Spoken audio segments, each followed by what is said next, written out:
E a gente vai começar essa edição falando sobre o lançamento do novo Plano Safra 2023-2024. Volto a chamar agora o Vinícius Serra para a gente conversar mais uma vez.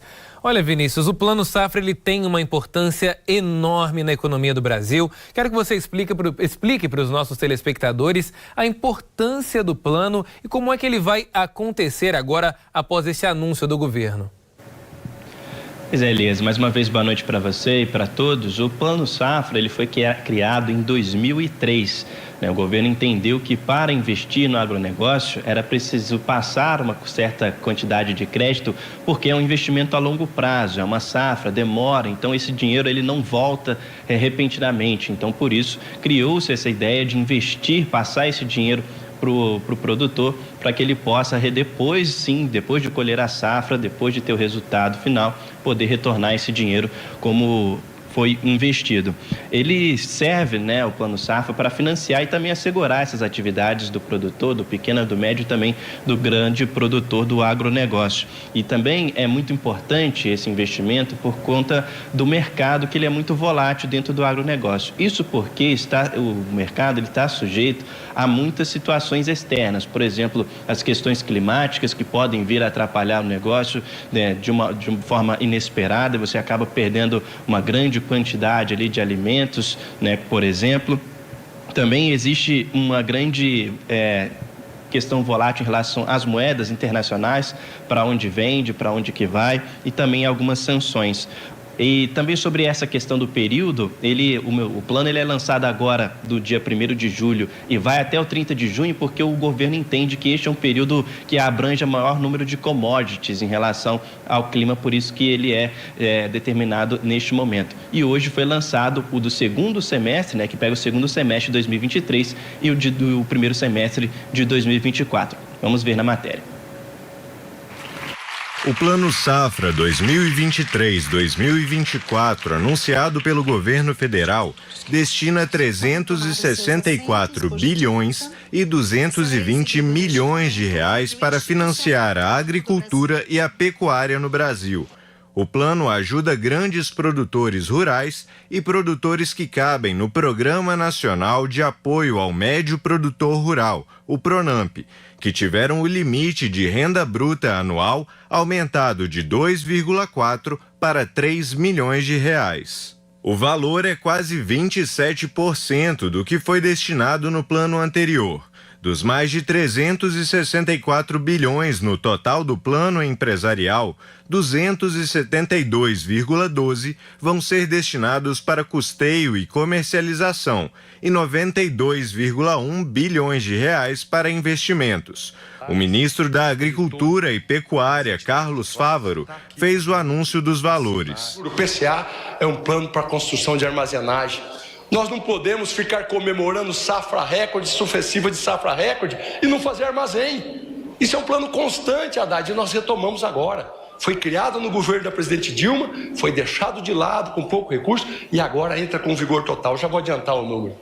80% de aumento de recursos para o PCA até 6 mil toneladas e 60% para os demais construções dos demais armazéns. Média de 70% de aumento de recursos e com taxas de juros. De 7%, conseguimos abaixar a taxa de juros, né? E de 7% para os pequenos e de 10,5% para os demais.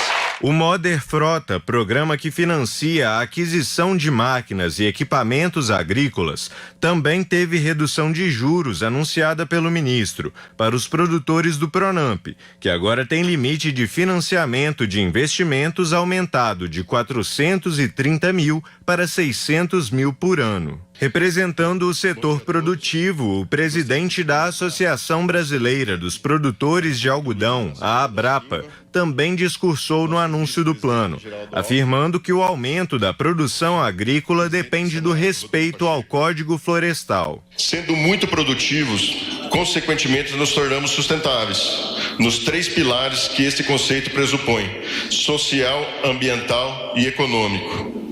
Precisamos que o mundo entenda que ainda podemos avançar muito na produção agrícola.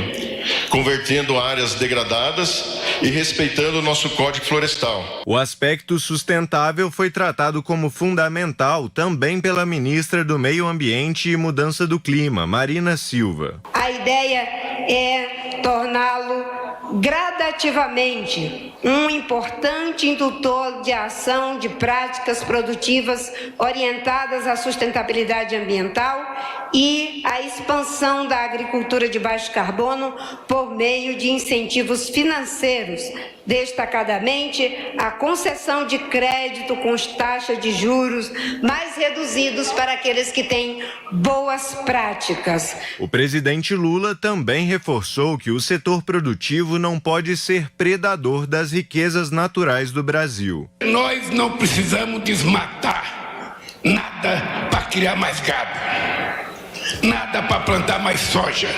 Nós temos possibilidade de recuperar milhões de hectares de terras degradadas que esse país tem. Na próxima quarta-feira, dia 28, o governo vai anunciar o Plano Safra da Agricultura Familiar, que deve destinar aproximadamente 77 bilhões de reais em recursos e taxas de juros menores para financiar a produção, aquisição de máquinas e práticas sustentáveis dos pequenos produtores. O presidente encerrou o discurso afirmando que vai dar mais atenção à Empresa Brasileira de Pesquisa Agropecuária, a Embrapa. Eu quero terminar essa minha fala dizendo para a Embrapa que eu sei que a Embrapa está com pouco dinheiro para investimento e muito dinheiro para custeio.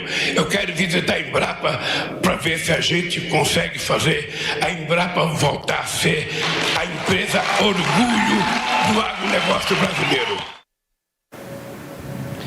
Durante o lançamento, o presidente Lula também chegou a falar da questão do governo, da relação do governo com o agronegócio, que independente do governo ter problemas ou não com o agronegócio, esse plano foi bem pensado, e estruturado para que o agronegócio possa crescer. Porque, segundo ele, para que o país cresça, é preciso que todos ganhem.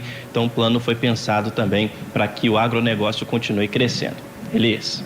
Pois é, Vinícius, a gente espera também que o governo consiga pensar formas, não é verdade, de crescimento de outras áreas também tão importantes. Claro que o agronegócio é algo, sem dúvida alguma, que move a economia brasileira, é algo que, de fato, vai além de outros setores econômicos quando a gente fala sobre o Brasil. Mas ainda assim, 364 bilhões é extremamente importante para a área, assim como o investimento também em outros setores acabam sendo importantes. Esses investimentos, eles não acontecem à toa, não acontecem por acaso e precisam acontecer também em diferentes áreas econômicas da sociedade.